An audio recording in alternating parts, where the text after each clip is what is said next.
Hello students, welcome to my channel science fever by PJ. Students, आज हम पढ़ेंगे blood के बारे में। ब्लड क्या होता है, इसके कौन कौन से कंपोनेंट्स हैं और उनके क्या क्या फंक्शंस हैं।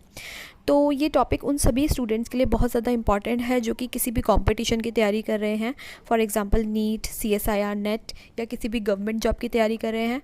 तो प्लीज़ इस वीडियो को एंड तक देखिएगा और मैंने कुछ इंटरेस्टिंग फैक्ट्स भी यहाँ पर ऐड किए हैं जिससे ये वीडियो काफ़ी इंटरेस्टिंग आपको लगेगी। तो I hope you will like it. तो चलो स्टार्ट करते हैं आज का टॉपिक कि ब्लड है क्या। तो सबसे पहले हमें ये जानना है कि ब्लड है क्या। तो ब्लड एक कनेक्टिव टिश्यू होता है। Blood is a connective tissue और इस कनेक्टिव टिश्यू में अगर हम इसकी स्ट्रक्चर देखें तो ये इसकी स्ट्रक्चर एक पूल की तरह होती है। जैसे पानी का पूल है, ये एक पानी का पूल है जिसमें कि हमने कुछ बॉल्स डाल दी हैं। ठीक है, यहाँ पर मैंने कुछ बॉल्स डाल दी हैं। तो ऐसी ही स्ट्रक्चर कुछ ब्लड की होती है जिसमें बाहर की तरफ होता है ब्लड प्लाज्मा, यानी कि इसका लिक्विड पार्ट, और उसके अंदर कुछ सेल्स फ्लोट करती रहती हैं। These are sales.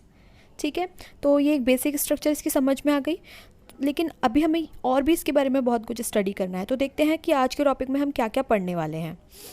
तो सबसे पहले आज हम पढ़ेंगे द फंक्शंस ऑफ ब्लड, कि ब्लड काम क्या करता है। ठीक है, तो सबसे पहले हम देखेंगे कि ब्लड काम क्या करता है। इसके बाद हम देखेंगे कंपोनेंट्स ऑफ ब्लड, कि ब्लड के क्या क्या कंपोनेंट्स हैं। इन कंपोनेंट्स में the main components are blood plasma and formed elements of blood.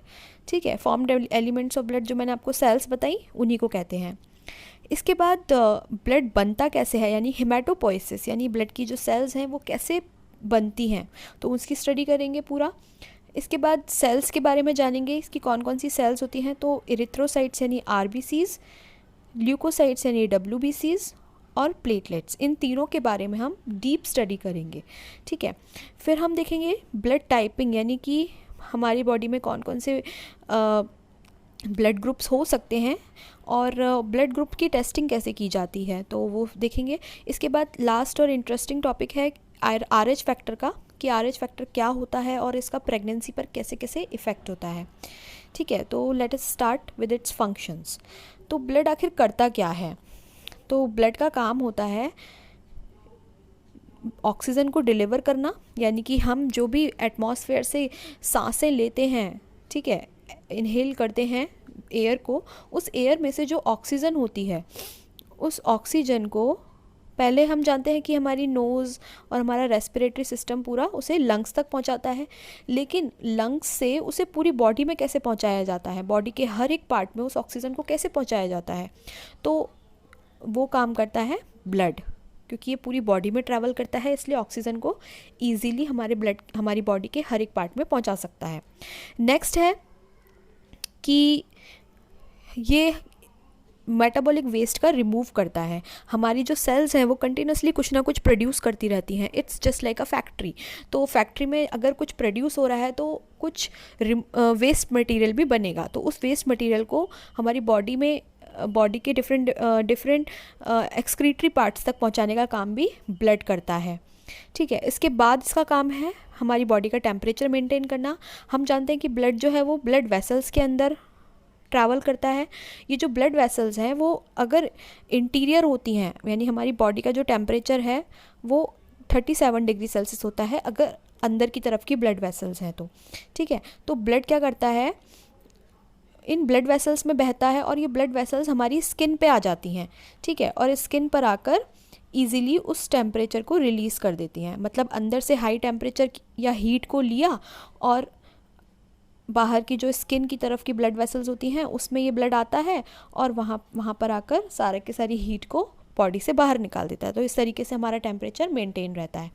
इसके अलावा pH को भी मेंटेन करता है।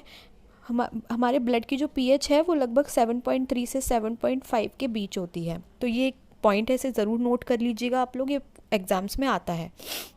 इसके अलावा ये हमारे फ्लूइड वॉल्यूम को भी मेंटेन करता है। बहुत इंपॉर्टेंट है कि हमारा जो फ्लूइड वॉल्यूम है। अब आप कहेंगे कि मैं बहुत सारा पानी पीता हूँ, सपोज़ मैं 5 लीटर 5 लीटर तो नहीं, सपोज़ जैसे कि मैं 2-3 लीटर तक पानी पी जाती हूँ, तो वो जो पानी है धीरे धीरे बॉडी में बढ़ता जाएगा, डेली आप पिएंगे तो। लेकिन ऐसा नहीं होता है। कंटिन्यूसली हम क्या करते हैं, जितना पानी इनटेक करते हैं लगभग उतना ही पानी हम बॉडी से बाहर निकाल देते हैं, ठीक है। तो इस तरह से जो फ्लूइड है हमारी बॉडी में वो मेंटेन रहता है। तो ब्लड का यही काम है, बॉडी में जो भी आने वाला वाटर है उसे वो अपने अंदर रख लेता है और फिर उस वाटर को किडनीज़ के थ्रू, यूरिन के थ्रू बाहर निकाल दिया जाता है। इसके बाद है अगला काम, protection from the blood loss, यानी कि जो ब्लड में मौजूद जो प्लेटलेट्स होती हैं वो प्लेटलेट्स हमारे ब्लड लॉस को रोकती हैं। यानी अगर हमें कहीं पर घाव हो जाता है, कहीं पर चोट लग जाती है, तो वहाँ से बहुत जल्दी ब्लीडिंग होने लगती है। उस ब्लीडिंग को रोकने के लिए हम ब्लड में मौजूद होती हैं प्लेटलेट्स, ठीक है। ये प्लेटलेट्स उस ब्लीडिंग को रोक देती हैं। वो पूरा प्रोसेस आज हम पढ़ेंगे, सो स्टे ट्यून्ड। इसके बाद नेक्स्ट काम होता है ब्लड का, इन्फेक्शंस को प्रिवेंट करना। ब्लड के अंदर WBCs मिलती हैं, ये WBCs इन्फेक्शन से हमारी प्रोटेक्शन करती है।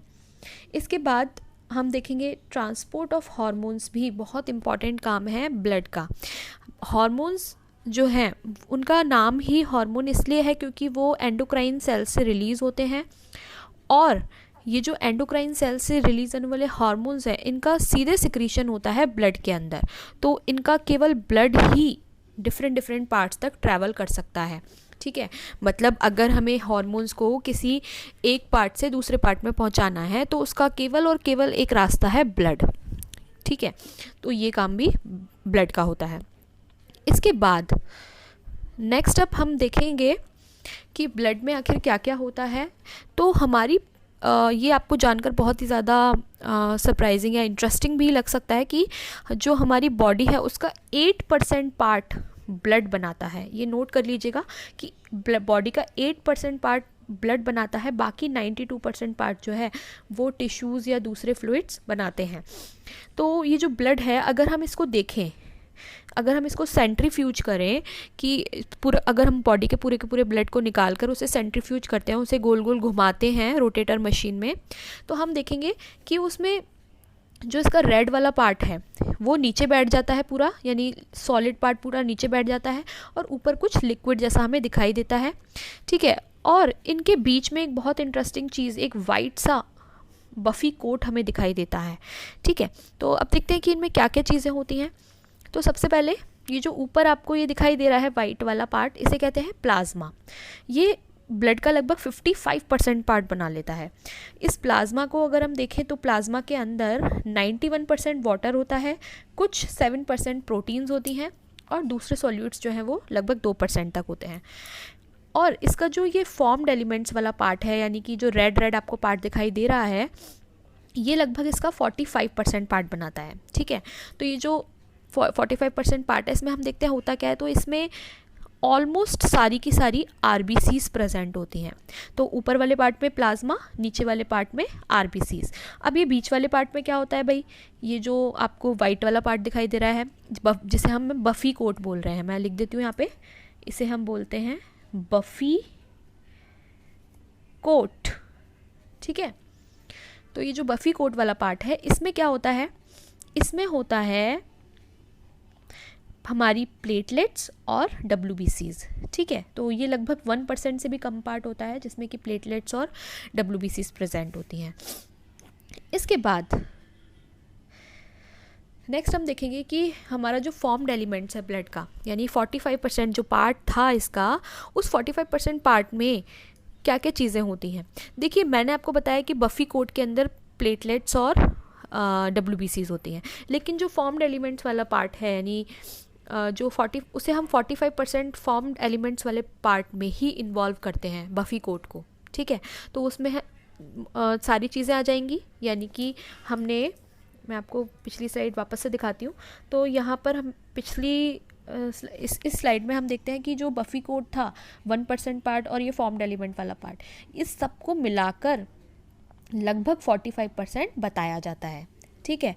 तो इसकी हम आगे चर्चा करेंगे। तो इसमें क्या क्या चीज़ें होती हैं, इसमें होती हैं एरिथ्रोसाइट्स यानी RBCs, ल्यूकोसाइट्स यानी WBCs और प्लेटलेट्स यानी थ्रोम्बोसाइट्स। तो ये सारी की सारी सेल्स उसमें प्रेजेंट होती हैं। तो अब हम इसकी चर्चा करेंगे, लेकिन इससे पहले हम जानेंगे कि प्लाज्मा क्या होता है। तो प्लाज्मा क्या था? प्लाज्मा का मतलब था जिसमें कि हमारी 91% वाटर था और उसमें 7% प्रोटीन्स थी, बाकी 2% अदर सॉल्यूट्स थे। अब हम देखते हैं कि जो हमने अभी देखी थी तीनों के तीनों सेल्स, ये तीनों सेल्स कैसे बनती हैं, इनका प्रोडक्शन कैसे होता है। तो इस प्रोसेस को हम नाम देते हैं हेमाटोपोएसिस। इसे क्या बोलते हैं? हेमाटोपोएसिस, यानी manufacturing of the blood cells. तो अब देखते हैं ये होता कैसे है। तो इसमें आप देखेंगे कि यहाँ पर जो ब्लड सेल्स होती हैं उनका प्रोडक्शन होता है हमारी बोन मैरो के अंदर। कहाँ पर होता है? बोन मैरो के अंदर। ठीक है, बोन मैरो में कुछ प्लूरीपोटेंट स्टेम सेल्स होती हैं, यानी ऐसी स्टेम सेल्स जो कि डिफरेंट टाइप ऑफ सेल्स का प्रोडक्शन कर सकती हैं। तो इन प्लूरीपोटेंट स्टेम सेल्स से 3 टाइप के कॉलोनी फॉर्मिंग यूनिट्स बनती हैं। एक होती है, इस कॉलोनी फॉर्मिंग यूनिट में जो है, एक होती है प्रो एरिथ्रोब्लास्ट सेल्स, दूसरी होती हैं मेगा कैरियोब्लास्ट सेल्स, और जो तीसरी टाइप की सेल्स बनती हैं वो होती है माइलोब्लास्ट एंड मोनोब्लास्ट सेल्स। ठीक है, लेकिन इससे पहले हम ये जानेंगे कि जो प्लूरीपोटेंट स्टेम सेल है वो स्टेम सेल के कितने पार्ट्स होते हैं। तो वो 2 तरीके की होती है, माइलॉइड स्टेम सेल और लिम्फॉइड स्टेम सेल्स। ठीक है, तो जो माइलॉइड स्टेम सेल्स हैं उनसे बनने वाली कॉलोनी फॉर्मिंग यूनिट्स मैंने आपको बताई दी। तो उनसे जो सेल्स बनेंगी pro erythroblast, mega karyoblast, eosinophilic myoblast और बेसोफिलिक माइलोब्लास्ट। इसके अलावा उससे माइलोब्लास्ट और मोनोब्लास्ट भी बनेंगी। जो लिम्फॉइड वाली हैं, लिम्फॉइड वाली से बनेंगी टी लिम्फोब्लास्ट, बी लिम्फोब्लास्ट और एन के लिम्फोब्लास्ट। ठीक है, तो ये जो सारी सेल्स की प्रिकर्सर सेल्स हैं, इन्हें प्रिकर्सर सेल्स बोला जाता है। जो ब्लास्ट जिनके पीछे लगा हुआ है इनको प्रिकर्सर सेल्स बोला जाता है। तो ये जो सारी प्रिकर्सर सेल्स हैं इनसे ही आगे चलकर हमारी मैच्योर आरबीसीज, डब्ल्यूबीसीज, प्लेटलेट्स, इन सब का फॉर्मेशन होता है।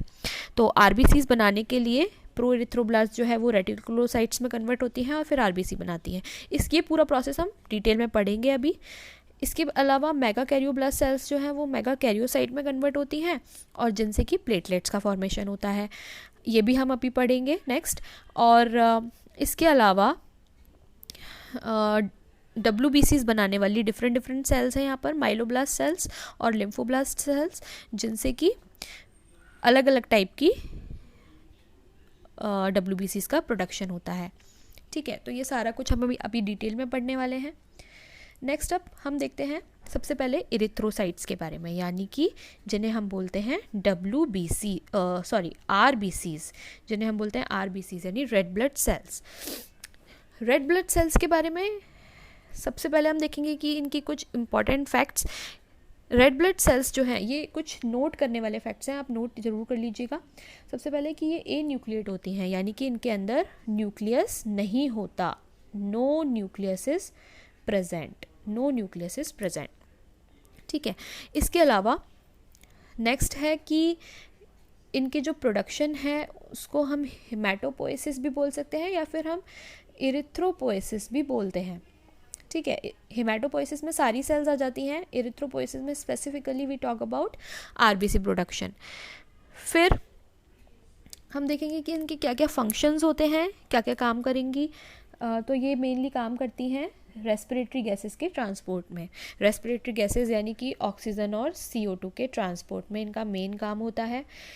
इसके अंदर ऐसा क्या चीज़ होती है जो कि इन रेस्पिरेटरी गैसेस को ट्रांसपोर्ट करती हैं, तो वो है मेन फैक्टर हीमोग्लोबिन। हीमोग्लोबिन, इसके बारे में मैं भी बताऊंगी आपको। इसमें माइटोकॉन्ड्रिया नहीं होते हैं, यानी कि इसमें कोई भी एनर्जी प्रोडक्शन नहीं होता। माइटोकॉन्ड्रिया के इसमें कोई भी सेल ऑर्गेनेल नहीं होता है। इसके अलावा एक आरबीसी में लगभग 280 मिलियन तक हीमोग्लोबिन मॉलिक्यूल्स पाए जाते हैं।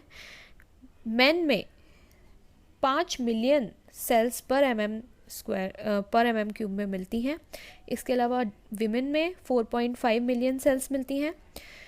इनका जो लाइफ स्पैन है ये बहुत इंटरेस्टिंग है कि इनका लाइफ स्पैन केवल 120 दिन का ही होता है, उसके बाद ये डिस्ट्रॉय हो जाती हैं। इनका डिस्ट्रक्शन कैसे होता है और फिर नई आरबीसीज कैसे बनती हैं वो अभी हम आगे देखेंगे। इसके बाद सबसे पहले हम देखते हैं कि हीमोग्लोबिन क्या होता है। तो हीमोग्लोबिन जैसे कि नाम से ही आपको दिख रहा है, हीम और ग्लोबिन, तो ये दो चीज़ों से मिलकर बना हुआ है हीम और ग्लोबिन। ग्लोबिन एक प्रोटीन होती है और हीम जो है वो हम कहते हैं आयरन को, ठीक है। तो हीम हम कहते हैं आयरन को और ग्लोबिन होती है एक प्रोटीन, तो इन दोनों से मिलकर बनता है हीमोग्लोबिन। ये जो हीमोग्लोबिन है इसका कलर इस हीम फैक्टर की वजह से रेड होता है, ठीक है। तो हम जानते हैं कि हमारी जो WBCs हैं, हमारी जो RBCs हैं उनके अंदर ये हीमोग्लोबिन मिलता है। तो RBCs में हीमोग्लोबिन मिलेगा, तो इसकी वजह से, क्योंकि हम जानते हैं हीमोग्लोबिन का कलर रेड है, तो RBCs का कलर भी रेड हो जाता है, ठीक है। तो हीमोग्लोबिन कैसे इसकी स्ट्रक्चर कैसी होती है वो देखते हैं। तो हीमोग्लोबिन जो है उसमें मेनली 4 पॉलीपेप्टाइड चेन्स मिलती हैं, जिनमें से 2 होती हैं अल्फ़ा चेन्स और 2 होती हैं बीटा चेन्स, ठीक है। 2 अल्फ़ा और 2 बीटा चेन्स होती हैं। हर एक के अंदर एक एक आयन पॉकेट होती है, उन पॉकेट्स के अंदर एक एक आयन का मॉलिक्यूल प्रेजेंट होता है, आयरन का मॉलिक्यूल प्रेजेंट होता है। तो ये इसकी स्ट्रक्चर होती है पूरी। तो इस तरीके से एक हीमोग्लोबिन का मॉलिक्यूल 4 आयन को कैरी कर सकता है, इसलिए कई बार इसे हम HB4 के नाम से भी जानते हैं। हीमोग्लोबिन को HB4 भी कह सकते हैं, ठीक है। अब देखते हैं कि आरबीसीज का प्रोडक्शन कैसे होता है। तो आरबीसीज के प्रोडक्शन को हम नाम देते हैं इरिथ्रोपोइसिस। तो सबसे पहले हम देखते हैं कि जो हमारी रेड बोन मैरो होती है, बोन मैरो 2 टाइप की होती है, उनमें से एक होती है रेड और एक होती है वाइट या येलो भी कहते हैं उसे। तो यहाँ पर जो रेड बोन मैरो है उसके अंदर कुछ स्टेम सेल्स मिलती हैं जिन्हें हम कहते हैं हीमोसाइटोब्लास्ट। ये हीमोसाइटोब्लास्ट प्रो इरिथ्रोब्लास्ट सेल्स में कन्वर्ट हो जाती हैं और प्रो इरिथ्रोब्लास्ट में कन्वर्ट होने के बाद ये आगे मॉडिफाई होती हैं और इनके अंदर राइबोसोम्स का सिंथेसिस स्टार्ट हो जाता है, जिससे अब इन्हें हम इरिथ्रोब्लास्ट कहने लगते हैं, अर्ली इरिथ्रोब्लास्ट कहने लगते हैं। उसके बाद इनमें धीरे धीरे हीमोग्लोबिन आने लगता है, हीमोग्लोबिन का प्रोडक्शन होने लगता है। देखिए एक चीज़ है कि हीमोग्लोबिन जब सेल्स के अंदर आएगा तो उसको कुछ स्पेस चाहिए होगा। ये जैसे हमारी आरबीसी है, इसके अंदर सारे के सारे सेल ऑर्गेनेल्स होते हैं। Let me change the colour. RBC जो होती है उसके अंदर सारे के सारे सेल ऑर्गेनेल्स थे, जैसे कि न्यूक्लियस, माइटोकॉन्ड्रिया, एवरीथिंग, है ना, सब कुछ इसके अंदर था। लेकिन जब हमें हीमोग्लोबिन इसके अंदर लाना है, जब हीमोग्लोबिन इसके अंदर आएगा तो क्या होगा कि इन सारे थोड़ी सी जगह खाली करनी पड़ेगी, तो ये सारे के सारे सेल ऑर्गेनेल्स जो हैं वो बाहर आ जाते हैं, ठीक है। तो ये बाहर आने का प्रोसेस बहुत इंपॉर्टेंट है।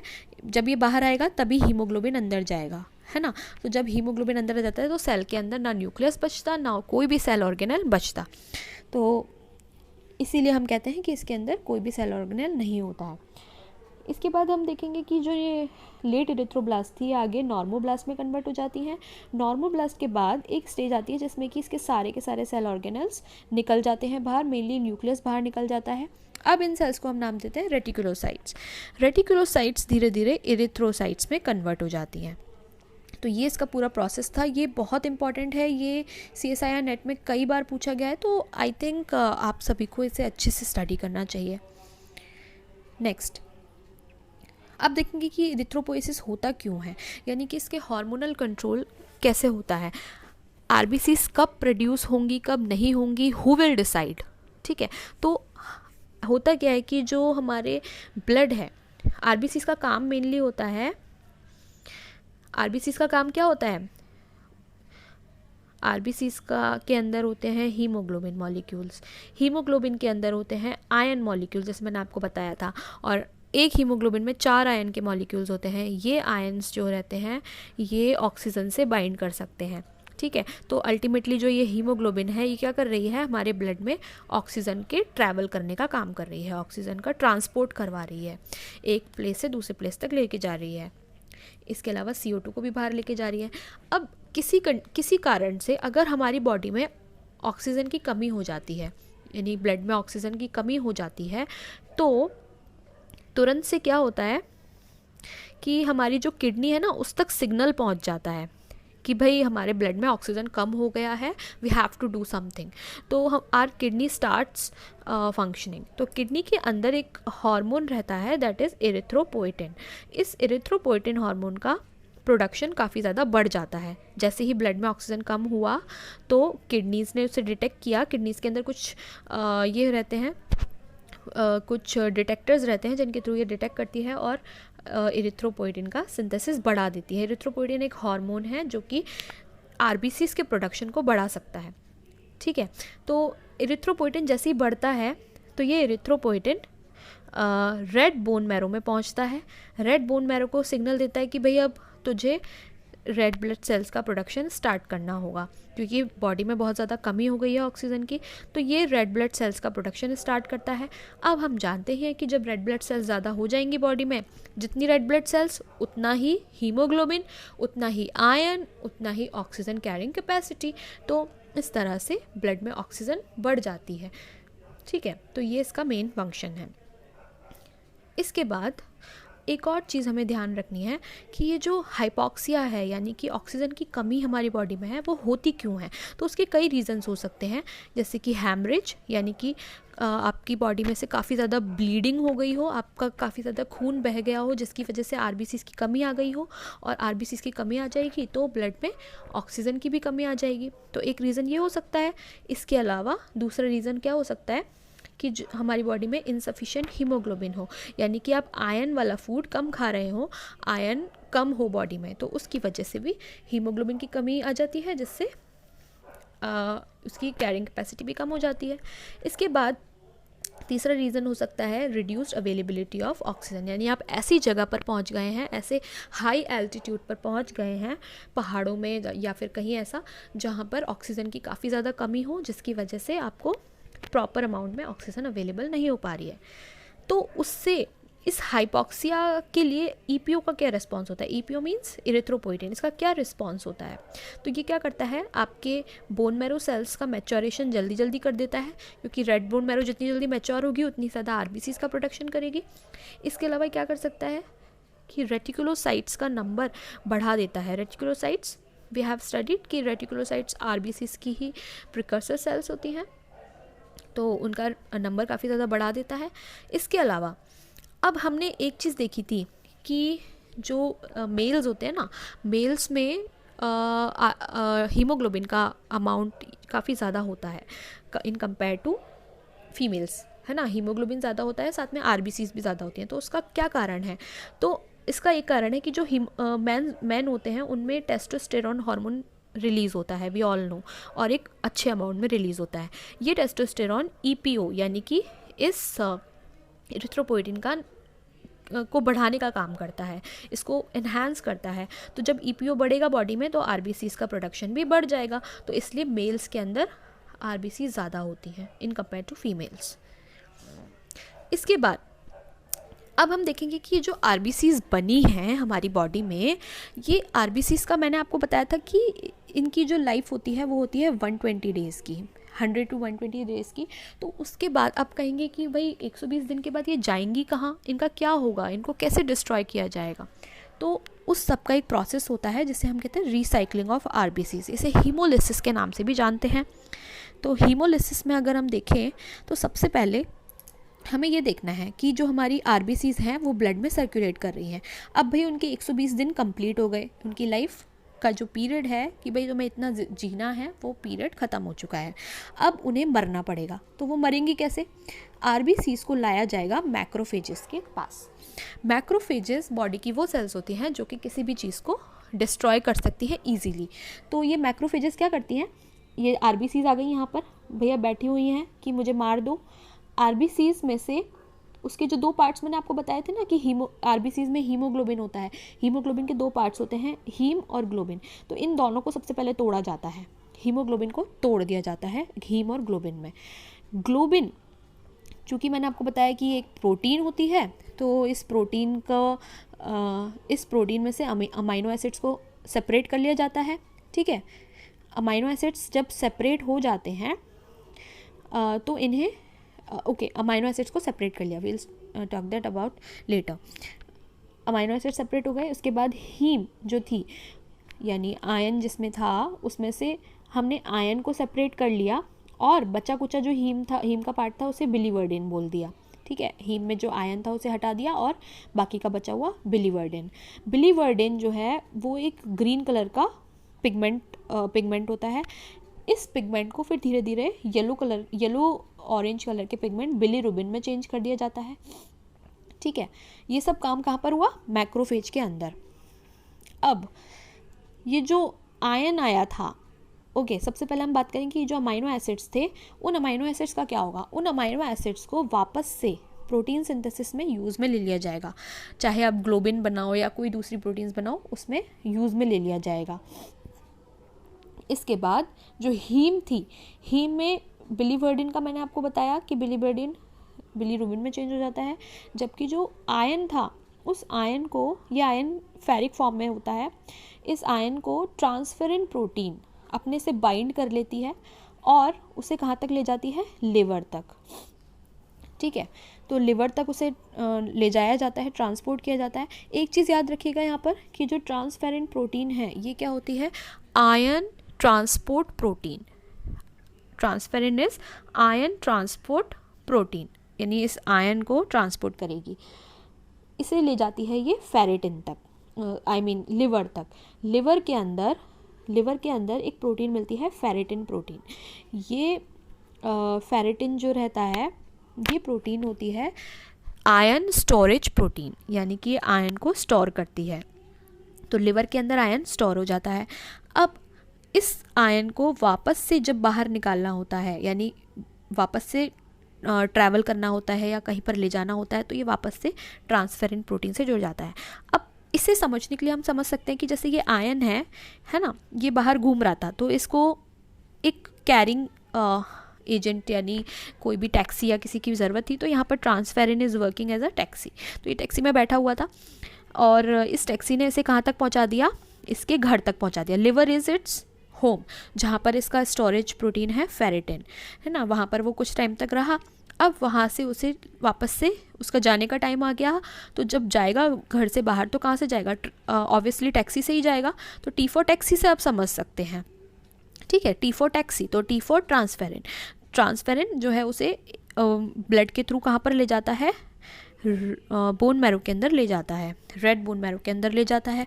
अब रेड बोन मैरो के अंदर जाकर उसका क्या होता है? उससे वापस से हम RBCs का प्रोडक्शन करते हैं। ठीक है, तो ये हो गई इसकी रिसाइकलिंग। RBC पहले टूटने के बाद वापस से उसमें जो भी मटेरियल्स थे, उसमें जो भी आयन था, ग्लोबिन थी, उन सभी का रीयूज़ होकर और हमने फिर से RBCs बना ली, तो कुछ भी वेस्ट नहीं गया अल्टीमेटली। ठीक है, इसके बाद एक और चीज़ है यहाँ पर कि जो लिवर है, लिवर में जो जो बिलीरुबिन था, आप पूछेंगे कि बिलीरुबिन का क्या हुआ? तो इस बिलीरुबिन को हमने लिवर तक पहुंचाया।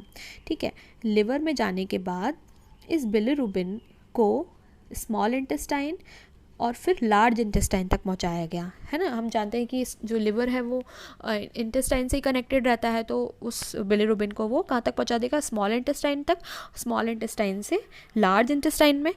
और लार्ज इंटेस्टाइन में क्या होता है? उस बिलीरुबिन को कुछ बैक्टीरिया यूरोबिलिनोजन में चेंज कर देते हैं। ये यूरोबिलिनोजन जो है, इसके दो पार्ट्स हो जाते हैं। एक पार्ट हो जाता है यूरोबिलिन, जो कि किडनी तक पहुंच जाता है और यूरिन के थ्रू बाहर निकल जाता है। दूसरा पार्ट हो जाता है स्टर्कोबिलिन, जो कि कहाँ से? हमारे एनल वे से बाहर निकल जाता है, यानी कि फीसिस के तौर पर बाहर निकल जाता है। ठीक है, तो आप देखते हैं फीसिस का जो कलर होता है, it is because of stercobilin, it's brown and yellow colour is because of this stercobilin. ठीक है, और जो यूरिन का येलो कलर होता है वो होता है यूरोबिलिन्स की वजह से।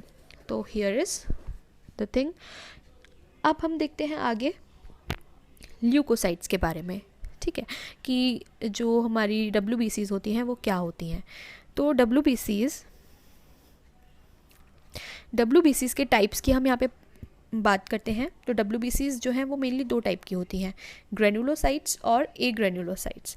ग्रेनुलोसाइट्स ने क्या क्यों नाम दिया गया है, क्योंकि इनके जो साइटोप्लाज्म होता है उस साइटोप्लाज्म के अंदर कुछ ग्रेन्यूल्स मिलती हैं, ठीक है, कुछ छोटे छोटे कण मिलते हैं, इसलिए इसे ग्रेनुलोसाइट्स कहा गया है। अब आप पूछेंगे ये कण क्या है, ये ग्रेन्यूल्स क्या हैं, तो ग्रेन्यूल्स का मतलब है जैसे कि हम कोई भी सब्जी बनाते हैं या फिर कोई हलवा बनाते हैं तो उसमें जो गुठले पड़ जाते हैं ना, लम्प्स पड़ जाते हैं, उसी तरीके की स्ट्रक्चर इसमें होती है कि इसका जो साइटोप्लाज्म है उसमें कुछ लम्प्स पड़ जाते हैं, गुठले पड़ जाते हैं, उन्हीं को हम बोला जाता है ग्रेन्यूल्स, ठीक है। अब ग्रेनुलोसाइट्स के टाइप्स क्या क्या होते हैं, न्यूट्रोफिल्स, इओसिनोफिल्स एंड बेसोफिल्स। इसके बाद आते हैं ए ग्रेनुलोसाइट्स पर। ए ग्रेनुलोसाइट्स यानी इसमें कोई भी लम्प्स नहीं होते हैं, यानी ये एकदम क्लियर साइटोप्लाज्म होता है, तो इसको ए ग्रेनुलोसाइट कहा जाता है। इसमें दो टाइप होते हैं, मोनोसाइट और लिम्फोसाइट। अब इनको याद कैसे रखें इन नेम्स को, तो बिगिनर्स के लिए यहाँ पर मैंने एक फ्रेज़ बनाई है जिससे आप इसे याद रख सकते हैं, never let monkeys eat bananas. तो N for neutrophils, L for lymphocytes, M for monocytes, E for eosinophils and bananas का जो B है that is for basophils. So here is the trick to remember them. आगे देखते हैं इनकी structure कैसी दिखती है। तो बेसोफिल्स जो हैं वो आपको कुछ देखो, बेसोफिल्स, इओसिनोफिल्स एंड न्यूट्रोफिल्स ये सभी लोब्यूलर होती हैं, यानी इनके अंदर जो इनका जो न्यूक्लियस होता है, इनका जो न्यूक्लियस होता है वो लोब्यूलर होता है, ठीक है। और जो बेसोफिल्स का लोब्यूल्स होती हैं न्यूक्लियस की, वो थोड़ी इनडिस्टिंक्ट होती हैं, आप उन्हें अच्छे से पहचान नहीं सकते। इओसिनोफिल्स की लोब्यूल्स को अच्छे से देखा जा सकता है, ये बिल्कुल हॉर्स शू जैसी दिखाई देती हैं।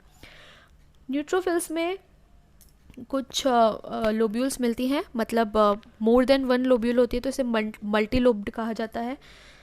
लिम्फोसाइट्स जो हैं उनका न्यूक्लियस एकदम राउंड होता है, मोनोसाइट्स का भी थोड़ा सा लोब्यूलर होता है।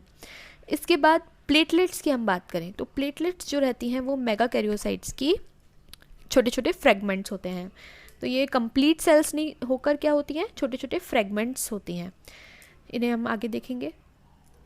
इसके बाद ल्यूकोसाइट्स काम क्या करती हैं, तो ल्यूकोसाइट्स का जो सबसे इम्पॉर्टेंट फंक्शन है that is to protect the body against micro organisms and remove dead cells and debris और डेड सेल्स को रिमूव करना, हटाना, हमारी बॉडी से जो वेस्ट मटेरियल है उसको बाहर फेंकना, और साथ में जितने भी माइक्रो ऑर्गेनिज्म हमारी बॉडी में आ रहे हैं डे टू डे, या कोई भी इन्फेक्शन हो रहा है उस इन्फेक्शन से हमें बचाना, ठीक है। तो ये इसका मेन फंक्शन होता है।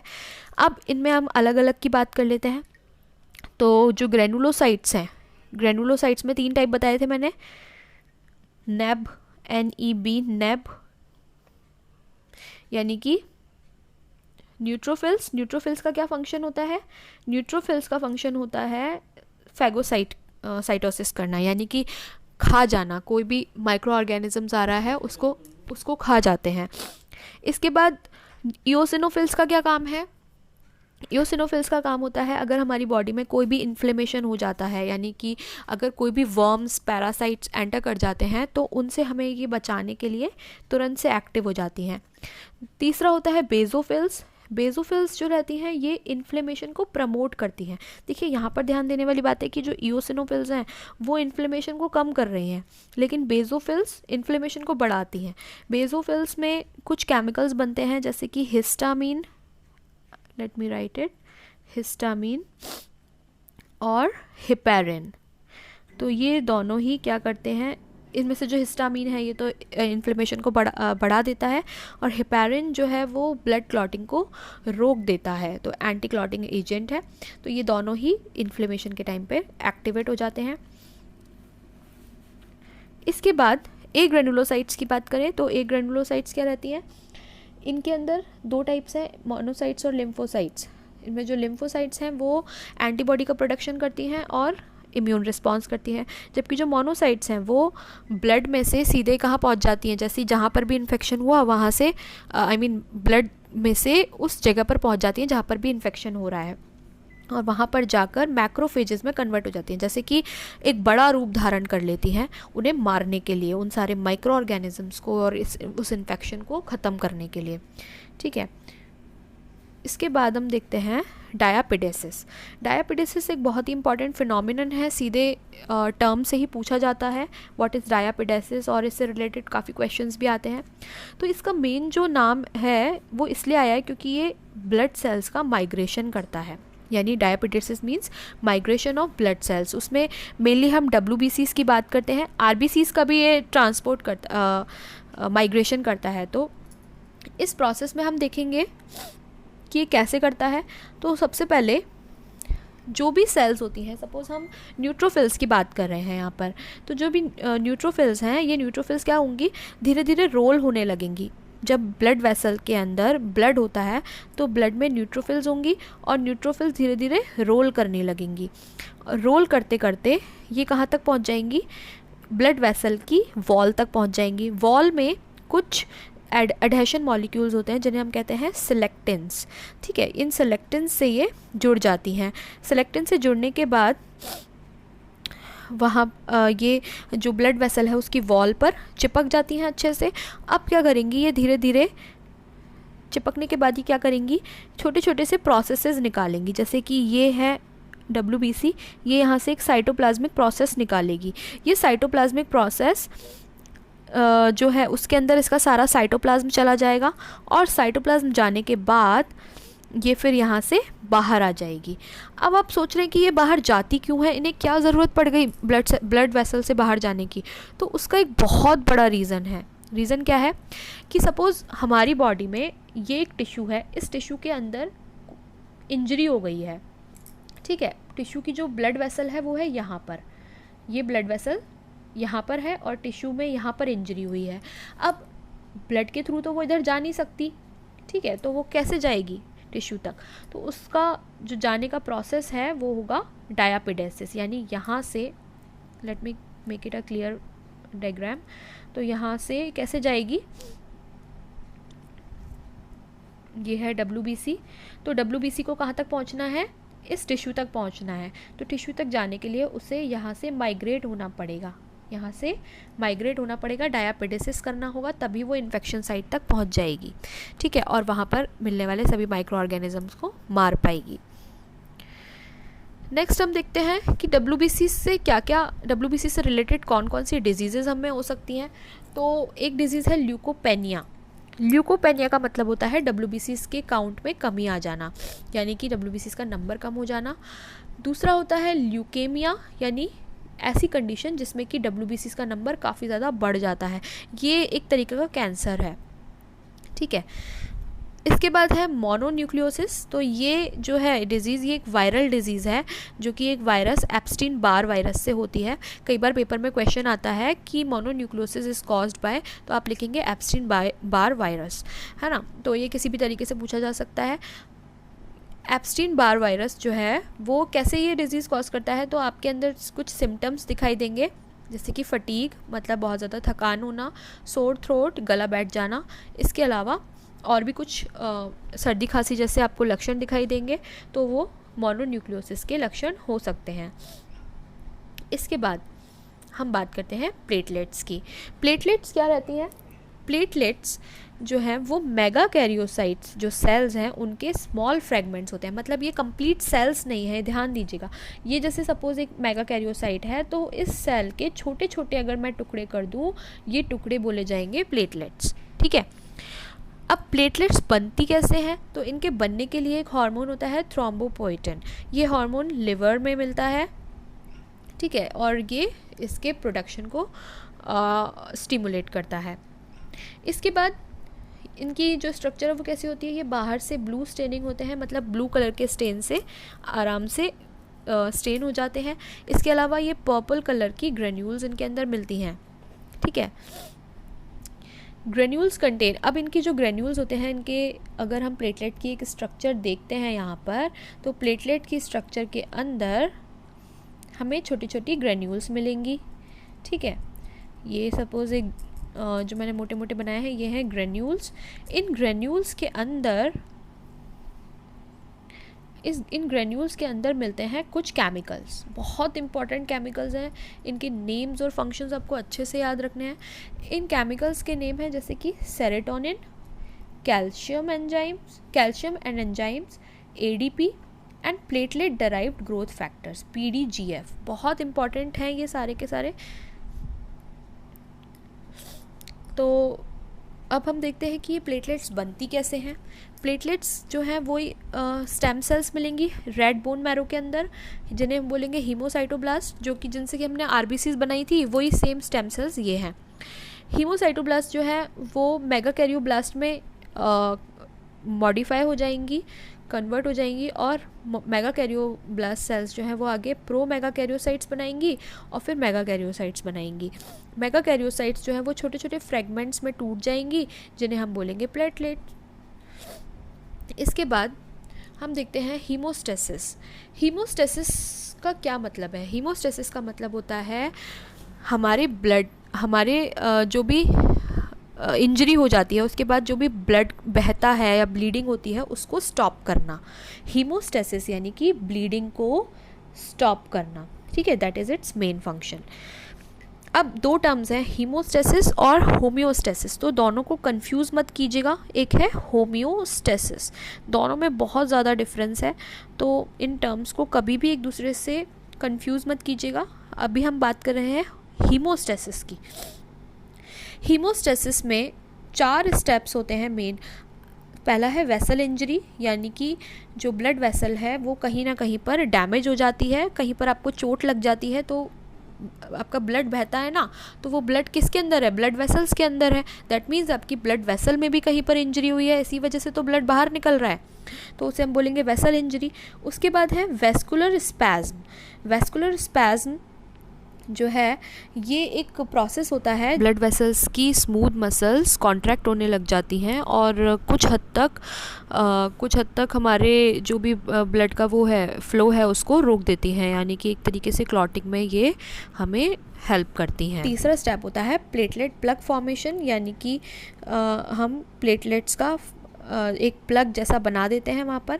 और नेक्स्ट स्टेप होता है कोएगुलेशन, यानी कि वहाँ पर और दूसरे क्लॉटिंग फैक्टर्स एक्ट करते हैं जिससे कि पूरा का पूरा ब्लड जो है वो क्लॉट हो जाता है, वहाँ पर निकलना बंद हो जाता है, बहना बंद हो जाता है। तो इन सारे स्टेप्स को अब हम देखते हैं।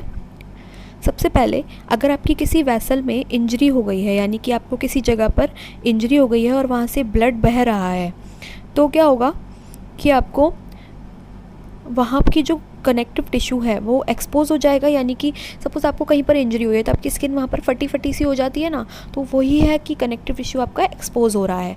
उसके एक्सपोज होने की वजह से क्या होगा कि कुछ केमिकल्स रिलीज़ होने लग जाएंगे आपकी ब्लड वेसल्स में से, है ना। तो वो जो केमिकल्स हैं वो केमिकल्स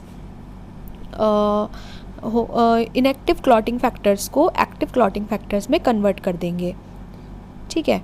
ये जो इनएक्टिव से एक्टिव क्लॉटिंग फैक्टर में कन्वर्जन है ये कुछ और काम भी करेगा। ये क्या करेगा कि प्रोथ्रोम्बिनेज एंजाइम को एक्टिवेट कर देगा, ठीक है। ये प्रोथ्रोम्बिनेज एंजाइम बहुत ज़्यादा इंपॉर्टेंट है और इस एंजाइम को एक्टिवेट करने में 2 और फैक्टर्स काम करेंगे, जैसे कि कैल्शियम और प्लेटलेट केमिकल्स जो मैंने आपको बताए थे, सेरोटोनिन, ADP, ये सब। तो ये सब भी मिलकर प्रोथ्रोम्बिनेज एंजाइम को एक्टिवेट कर देंगे। प्रोथ्रोम्बिनेज एंजाइम क्या करेगा आगे? ये प्रोथ्रोम्बिन को थ्रोम्बिन में कन्वर्ट कर देगा, यानी इनएक्टिव फॉर्म से एक्टिव फॉर्म ऑफ थ्रोम्बिन में कन्वर्ट कर देगा।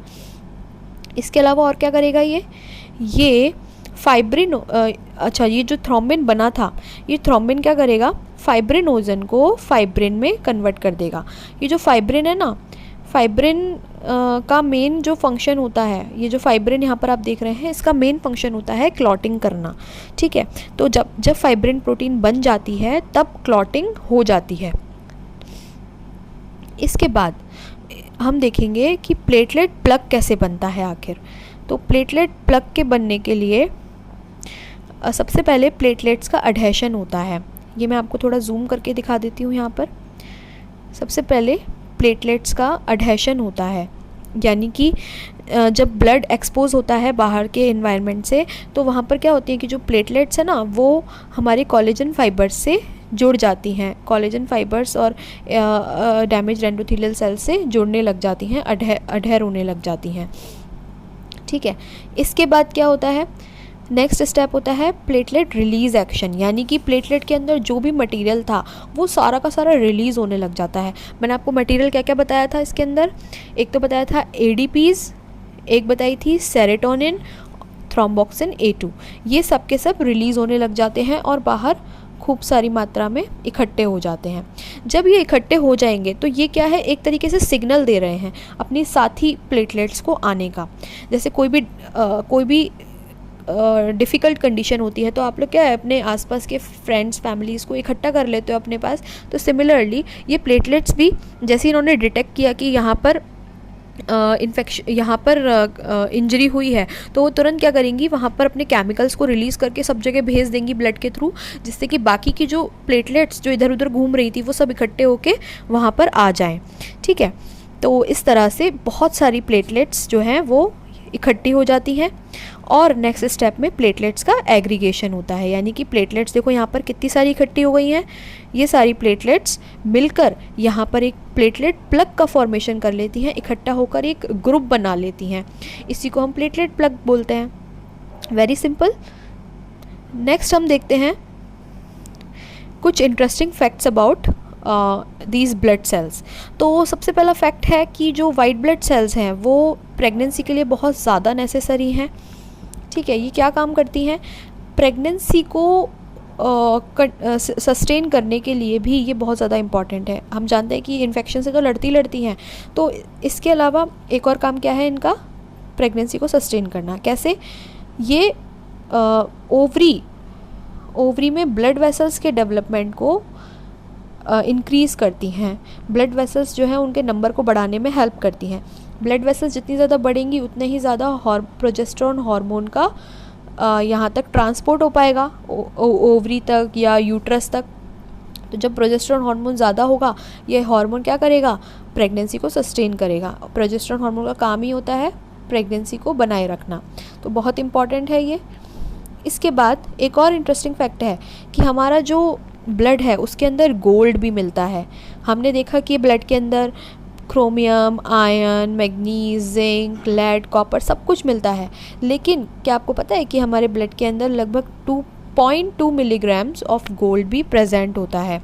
ठीक है, तो ये कुछ इंटरेस्टिंग फैक्ट्स थे। इसके बाद हम देखेंगे डिसऑर्डर्स ऑफ द हीमोस्टेसिस, यानी कि जो ब्लड क्लॉटिंग हो रही थी उसके क्या क्या डिसऑर्डर्स हो सकते हैं। तो पहला डिसऑर्डर है थ्रोम्बो एम्बोलाइटिक डिसऑर्डर, जिसमें कि क्या होता है कि जगह जगह पर अनडिज़ायर्ड क्लॉट्स बन जाते हैं।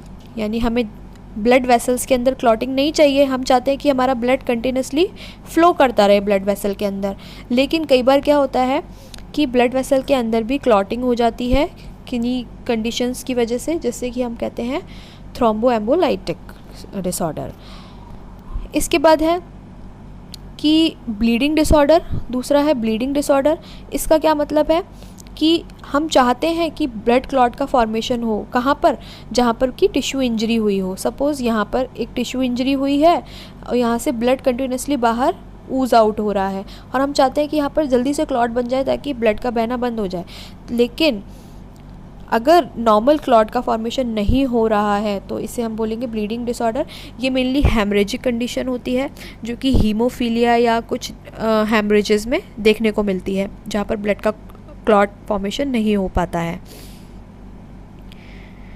इसके बाद कुछ और क्लॉटिंग डिसऑर्डर्स हैं, जैसे कि इम्पेयर्ड लिवर फंक्शन हो जाता है अगर, तो भी हमारे अंदर क्लॉटिंग नहीं होगी। अब आप कहेंगे कि लिवर का क्लॉटिंग से क्या रिलेशन, भाई लिवर जो है ना वो सबसे ज़्यादा इम्पॉर्टेंट है। कैसे, क्योंकि लिवर के अंदर ही थ्रोम्बोपोएटिन हार्मोन बनता है, लिवर के अंदर ही जितने भी प्लेटलेट्स से रिलेटेड प्लेटलेट्स से रिलेटेड फैक्टर्स हैं, दूसरे क्लॉटिंग फैक्टर्स हैं, उन सब का फॉर्मेशन लिवर के अंदर ही होता है।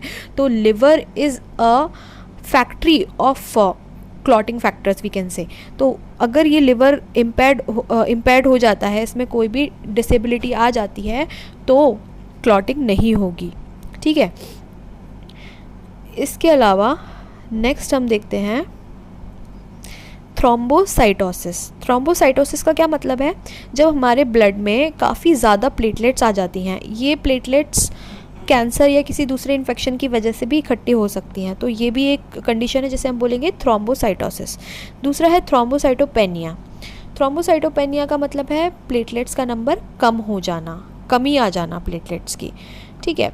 तो ये किसी भी कारण से हो सकती है। किस कारण से? जैसे कि आपके अंदर अगर विटामिन के की डेफिशिएंसी है या उन कारणों से भी ये हो सकता है। इसके अलावा ये क्या क्या कर सकती है? प्लेटलेट की अगर बॉडी में कमी आ जाए तो क्या क्या हो सकता है? ब्लीडिंग हो सकती है, बहुत ज़्यादा हैवी ब्लीडिंग। इसके अलावा बोन मैरो जो है, बोन मैरो के अंदर भी प्रॉब्लम्स आ सकती हैं। और बोन मैरो जो है वो अगर उसका सप्रेशन या डिस्ट्रक्शन हो जाए, बोन मैरो अगर ख़राब हो जाए, डिस्ट्रॉय हो जाए, तो प्लेटलेट्स की कमी हमारी बॉडी में आ सकती है, ठीक है। इसके बाद हम देखेंगे ब्लड टाइप्स। हमारे कौन कौन से ब्लड ग्रुप्स होते हैं। तो एक है A blood group, B blood group, A B blood group और ओ ब्लड ग्रुप। इन्हें कैसे डिटरमाइन करते हैं, आइए देखते हैं। तो ब्लड के डिफरेंट टाइप्स को डिटरमाइन करना या ब्लड ग्रुप्स को डिटरमाइन करना, इसे हम नाम देते हैं ब्लड टाइपिंग। तो ब्लड टाइपिंग जो है वो मेनली 2 मेजर एंटीजेंस पर डिपेंड करती है और वो होते हैं ए एंड बी एंटीजेंस, ठीक है। इन्हें कैपिटल लेटर्स से शो किया जाता है। ये एंटीजेंस जो है ये आरबीसीज की मेम्ब्रेन पर मिलते हैं, ठीक है। मेम्ब्रेन पर इस तरीके से बाहर की तरफ लगे हुए रहते हैं एक्सपोज्ड फॉर्म में। अब अगर हम बात करें कि सबसे पहला ब्लड टाइप यानी कि ब्लड टाइप ए या ब्लड ग्रुप ए, तो उसमें मिलने वाला एंटीजन होगा A antigen. Blood group B, उसमें मिलने वाला होगा बी। अगर ए बी ब्लड ग्रुप है तो उसमें दोनों ही टाइप के एंटीजन्स मिलेंगे। और अगर ओ ब्लड ग्रुप है तो उसमें ना तो ए एंटीजन मिलेगा ना बी एंटीजन मिलेगा, इसलिए इसे हम ज़ीरो ब्लड ग्रुप भी कहते हैं, ठीक है। अब एंटीजन्स का तो समझ में आया हमें कि एंटीजन्स का मिलने ना मिलने के ऊपर ही हमने ब्लड ग्रुप्स के नाम दिए हैं। लेकिन ये जो एंटीबॉडीज़ हैं ये कैसे आई यहाँ पर? तो आपको एक चीज़ यहाँ पर बिल्कुल अच्छे से याद रखनी है कि हमारी बॉडी में अगर ए एंटीजन प्रेजेंट है तो उसके खिलाफ बी एंटीबॉडीज़ होंगी। एंटी बी लिखा है, दैट मीन्स इन्हें हम स्मॉल बी से डिनोट कर सकते हैं। एंटी बी यानी एंटीबॉडी बी। तो अगर हमारी बॉडी में ए एंटीजन है तो हमारी बॉडी में बी एंटीबॉडीज़ होनी चाहिए। अगर बी एंटीजन है तो ए एंटीबॉडीज़ होनी चाहिए। अगर ए और बी दोनों ही टाइप के एंटीजन्स हैं तो उनके खिलाफ कोई भी एंटीबॉडीज़ नहीं होंगी। और अगर ना ए ना बी कोई भी एंटीजन नहीं है तो ए और बी दोनों ही टाइप की एंटीबॉडीज़ प्रेजेंट होंगी। देखो ये एक दूसरे के कॉन्ट्राडिक्टरी होते हैं। वी कैन से कि अगर हम चाहते हैं कि ए एंटीजन हमारी बॉडी में रहे तो उसको मारने के लिए ए एंटीबॉडीज़ नहीं होनी चाहिए। अगर ए एंटीबॉडीज़ हुई वहाँ पर तो ये दोनों आपस में मिलकर एग्लूटिनेशन कर लेंगे, चिपक जाएंगे एक दूसरे से और एक दूसरे को मार देंगे। एक दूसरे के दुश्मन है ये एक तरीके से, ठीक है। तो हम नहीं चाहते कि इसका दुश्मन इसके पास ही रहे, ए का दुश्मन उसके पास ही रहे। तो हम क्या चाहते हैं, ये दोनों अलग अलग रहे। तो ए एंटीजन के साथ हम इसलिए बी वाले को रखते हैं कि भाई इनमें दुश्मनी ना हो, ये एक दूसरे के साथ आराम से रहें। इसी के साथ अगर हम बी वाले की बात करें तो हम बी के साथ किसको रखते हैं, ए को रखते हैं, ठीक है, दूर दूर। अब अगर दोनों हैं, सपोज दोनों एंटीजन्स प्रेजेंट हैं हमारे पास, ए भी है और बी भी है, तो हम किसको रखें, स्मॉल ए को रखें या स्मॉल बी को रखें? अगर हमने दोनों में से एक को भी रखा तो वो अपने वाले दुश्मन को मार देगा तुरंत की तुरंत, उससे एग्लूटिनेट कर देगा। तो हमें दोनों को दूर दूर रखना है, इसलिए हम क्या कहेंगे कि हम ना तो ए एंटीबॉडी को रखेंगे ना ही बी एंटीबॉडी को रखेंगे, क्योंकि दोनों के दुश्मन यहाँ पर मौजूद हैं। नेक्स्ट टाइप है ओ ब्लड ग्रुप, जिसमें कि ना तो ए एंटीजन प्रेजेंट होता है ना तो बी एंटीजन प्रेजेंट होता है, दोनों में से एक भी एंटीजन प्रेजेंट नहीं होता है। तो अब दुश्मन नहीं है तो हम आराम से ए और बी दोनों एंटीबॉडीज़ को यहाँ पर रख सकते हैं, ठीक है। तो ये चीज़ आपको याद रखनी है, एक याद रखने का तरीका है। इसके बाद यहाँ पर मैंने इलस्ट्रेशन भी किया है कि कैसे कैसे होता है। तो सपोज़ आपकी रेड ब्लड सेल्स पर ए टाइप का एंटीजन मौजूद है, ये रहा ए एंटीजन मौजूद है, यानी आपका ब्लड ग्रुप क्या है, ए। तो आपके पास कौन सी एंटीबॉडीज़ होंगी, बी एंटीबॉडीज़।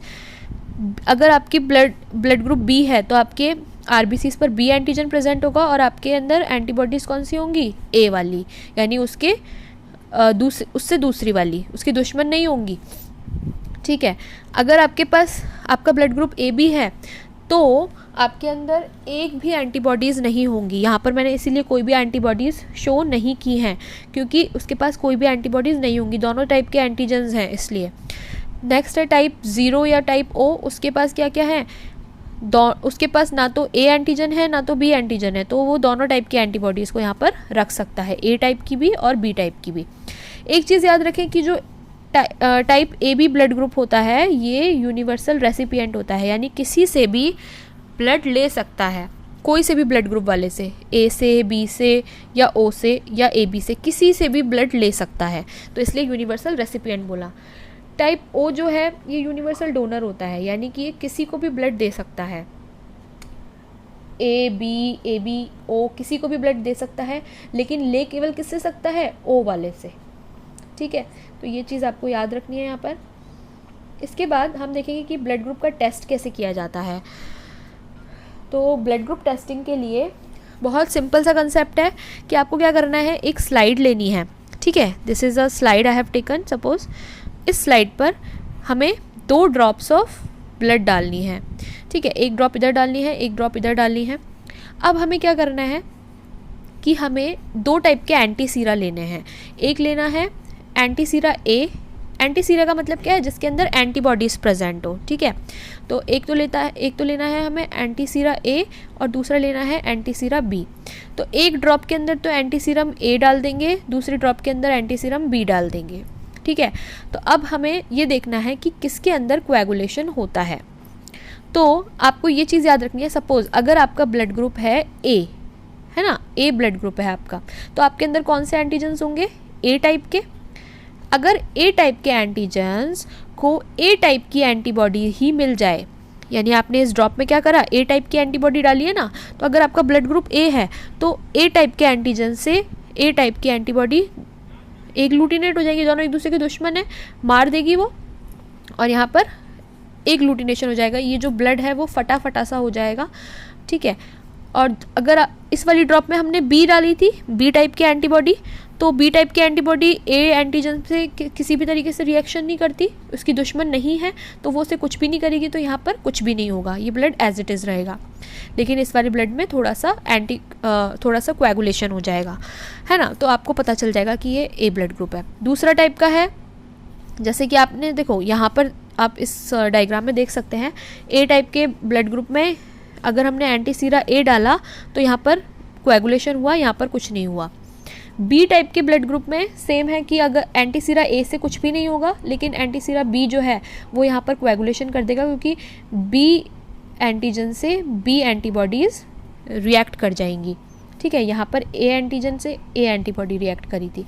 अब हमें सवाल उठता है कि टाइप ए बी का पता कैसे लगाएं। तो टाइप ए बी में दोनों टाइप के एंटीजन्स होते हैं, ए भी होते हैं और बी भी होते हैं, दोनों टाइप के एंटीजन्स होते हैं। तो हमने क्योंकि एक ड्रॉप में एंटीसीरा ए डाला है, ठीक है, और दूसरी ड्रॉप में हमने एंटीसीरा बी डाला है, तो ए जो है वो ए का दुश्मन है और बी का दुश्मन है, तो दोनों एक दूसरे को मार के ख़त्म कर देंगे, यानी कि कोएगुलेशन हो जाएगा, एग्लूटिनेशन हो जाएगा, और दोनों ही ब्लड आपको फटे से दिखाई देंगे, है ना। तो इससे पता चल जाएगा कि ब्लड ग्रुप ए बी है। टाइप ओ वाले में क्योंकि एक भी एंटीजन नहीं होता है, तो एंटीबॉडी किसको मारेंगी, किसी की दुश्मनी नहीं निभाएंगी, और दोनों ही ब्लड हमें नॉर्मल दिखाई देंगे, ठीक है। इसके बाद हम बात करते हैं बहुत ही important topic, that is RH factor and pregnancy. RH factors क्या होते हैं, यहाँ पर मैं आपको बता देती हूँ। RH फैक्टर्स कुछ एंटीजन्स होते हैं, ठीक है। ये एंटीजन्स हमारी RBCs पर प्रेजेंट होते हैं। हमारी RBCs पर नॉर्मल वाले एंटीजन्स भी होते हैं और ये RH एंटीजन्स भी होते हैं। अब आप कहेंगे कि ना RH क्यों बोलते हैं, RH जो वर्ड है ये लिया गया है रीसस से, यानी कि जो मकाका रीसस मंकीज़ थे ना, उनके अंदर इसका डिस्कवरी हुई थी, तो इसलिए इन्हें RH बोला जाता है, RH फैक्टर्स। तो ये एक तरीके के एंटीजन्स है। तो इनके बेसिस पर भी हम ह्यूमंस को RH पॉजिटिव, RH नेगेटिव इस तरीके से बोलते हैं। जिसके अंदर होता है ये उसे बोलते हैं RH पॉजिटिव, और जिसके अंदर नहीं होता है उसे बोलते हैं हम RH नेगेटिव। ठीक है, तो अब देखते हैं कि प्रेगनेंसी पर कैसे अफेक्ट करता है। सपोज़ ये एक RH नेगेटिव मदर है ना। इस RH नेगेटिव मदर के अंदर कोई भी RH एंटीजन्स नहीं है, ना एंटीजन्स है ना एंटीबॉडी है, कुछ भी नहीं है। लेकिन उसका जो हस्बैंड है वो RH पॉजिटिव था, तो जो बेबी हुआ, जो बेबी यूट्रस में है, यहाँ पर आपको दिख रहा है, ये कैसा है, RH पॉजिटिव बना। उसने अपने RH एंटीजन्स किससे लिए, अपने फादर से लिए, क्योंकि मदर के अंदर तो है ही नहीं, तो ये RH पॉजिटिव फीटस है। ठीक है, यानी इसके अंदर RH एंटीजन्स प्रेजेंट है। ये जो आपको डॉट डॉट्स यहाँ पर दिखाई दे रहे हैं बेबी में, वो हैं RH एंटीजन्स। ये RH एंटीजन्स डिलीवरी के टाइम या डिलीवरी से कुछ टाइम पहले ब्लड के थ्रू मदर के अंदर पहुँच जाते हैं। ठीक है, अब फर्स्ट प्रेगनेंसी में तो कुछ नहीं होता, बेबी आराम से डिलीवर हो जाता है, बेबी भी हेल्दी, मदर भी हेल्दी, नो प्रॉब्लम। तो लेकिन अब क्या होगा कि जब बेबी यहाँ से निकाल दिया जाएगा तो मदर के अंदर क्या होगा, क्योंकि ये RH एंटीजन्स ऑलरेडी पहुँच गए हैं, तो उनके खिलाफ यहाँ पर एंटीबॉडीज़ बन जाएंगी, है ना। हम जानते हैं कि कोई भी फॉरेन एलिमेंट अगर हमारी बॉडी में आता है, कोई भी एजेंट आता है, तो उसको मारने के लिए तुरंत से एंटीबॉडीज़ बन जाती हैं। तो मदर के अंदर बाहर से क्या आया है, RH एंटीबॉडीज़ आई हैं, सॉरी RH एंटीजन्स आए हैं। तो उन RH एंटीजन्स को मारने के लिए, ये RH एंटीजन्स को मारने के लिए मदर के अंदर क्या बन जाएंगे, RH एंटीबॉडीज़। ठीक है, ये एंटीबॉडीज़ हम जानते हैं कि एंटीबॉडीज़ जो होती हैं वो लाइफ टाइम के लिए इकट्ठी हो जाती हैं, लंबे समय के लिए हमारी बॉडी में इकट्ठी हो जाती हैं। तो अब ये एंटीबॉडीज़ उसके अंदर आ गई हैं मदर के अंदर। अब हुआ क्या कि मदर की सेकेंड प्रेगनेंसी हुई, जिसमें फिर से एक RH पॉजिटिव बच्चा हुआ, क्योंकि फादर तो RH पॉजिटिव था, तो उसने ये RH फैक्टर्स कहाँ से लिए, अपने फादर से लिए। तो ये जो बच्चा था RH पॉजिटिव, यानी उसके अंदर वापस से एंटीजन्स थे। ये एंटीजन्स जो हैं, ये एंटीजन्स बच्चे में थे। अब क्या हुआ कि मदर ने डिटेक्ट किया, मदर के ब्लड ने डिटेक्ट किया कि भाई मेरे अंदर RH एंटीजन्स आने वाले हैं। तो उसने क्या किया, तुरंत से उसके अंदर जो भी एंटीबॉडीज़ थी, उसने RH एंटीजन्स को मारने के लिए बेबी के अंदर ब्लड भेजा, और उस ब्लड में जो एंटीबॉडीज़ थी वो एंटीबॉडीज़ RH एंटीजन्स को मार देती हैं, जिसकी वजह से जो बेबी है वो भी उसके अंदर की जो RBCs हैं वो भी नष्ट हो जाती हैं। उसका क्या रीज़न है, क्योंकि जो RH एंटीजन होते हैं वो RBCs के ऊपर लगे हुए होते हैं। अब इनको मारने के लिए जब एंटीबॉडीज़ आएंगी तो ऑब्वियस सी बात है कि RBCs भी मरेंगी। ठीक है, RBCs मरेंगी तो क्या होगा, बेबी के अंदर RBCs की कमी हो जाएगी, इसे हम बोलेंगे एनीमिया। ठीक है, और इसकी वजह से बेबी में एक डिजीज़ हो जाएगी जिसे हम बोलते हैं इरिथ्रोब्लास्टोसिस फिटेलिस। ठीक है, ये डिज़ीज़ बहुत ज़्यादा इम्पॉर्टेंट है, लगभग हर एक पेपर में एक ना एक बार तो आती ही है ये। ठीक है, इसका नाम आएगा या तो इसके ये इस तरीके से आपसे क्वेश्चन पूछा जाएगा कि मदर की फ़र्स्ट प्रेगनेंसी ऐसे हुई थी और सेकंड प्रेगनेंसी में क्या होगा। तो आप इसे बहुत अच्छे से स्टडी करें।